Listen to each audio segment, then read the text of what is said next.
ఇప్పుడు shopping malls వచ్చాయి కానీ ఒకప్పుడు మాత్రం ఇలా ఫ్లోర్ మీద బెడ్ వేసి కలెక్షన్ చూపించేవాళ్ళు.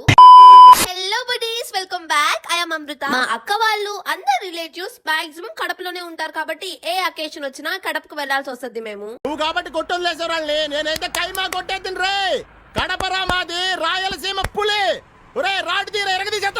మీరు నెక్స్ట్ పార్ట్ లో చూస్తే అసలు నేను ఎందుకు కడపకొచ్చాను అని అర్థమవుతుంది. మార్నింగ్ ఇలా రెడీ అయిపోయి స్టార్ట్ అయిపోయాం. మార్నింగ్ వచ్చాం కాబట్టి బ్రేక్ఫాస్ట్ కూడా చేయలేదు. కడప బద్వేల్ లో బ్రేక్ఫాస్ట్ చేసాము. బద్వేల్ లో బ్రేక్ఫాస్ట్ మామూలుగా ఉండదు. అందులో మేము ఇప్పుడు ట్రై చేసింది మాత్రం హైలైట్ గా ఉంది.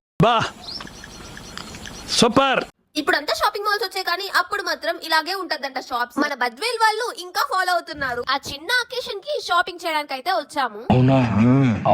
ఈ వీడియో బద్వేల్ వాళ్ళు చూస్తున్నట్టయితే మీకు ఈ టెంపుల్ తెలిసే ఉంటది. ఇంకా అంత రికగ్నైజ్ అవ్వలేదులే కానీ చాలా పవర్ఫుల్ అమ్మవారు. బద్వేల్ నుంచి మైదుకూరు వెళ్లే రూట్ లో ఉంటది. ఈ వీడియో చూస్తున్నట్టయితే నేను మా ఫ్రెండ్ గ్రౌండ్ లో ఆడుకునే రోజులు గుర్తొచ్చాయి. ఏంటి బ్రో అంత మాట అన్నావు నన్ను? అలా మొత్తం చూసుకొని అక్కడి నుంచి ఆ అకేషన్ దగ్గరికి వెళ్ళాం. అసలు ఆ అకేషన్ ఏంటంటే నెక్స్ట్ పార్ట్ లో చెప్పేస్తాను. Thank you so much for watching buddies. That's all for today. By by.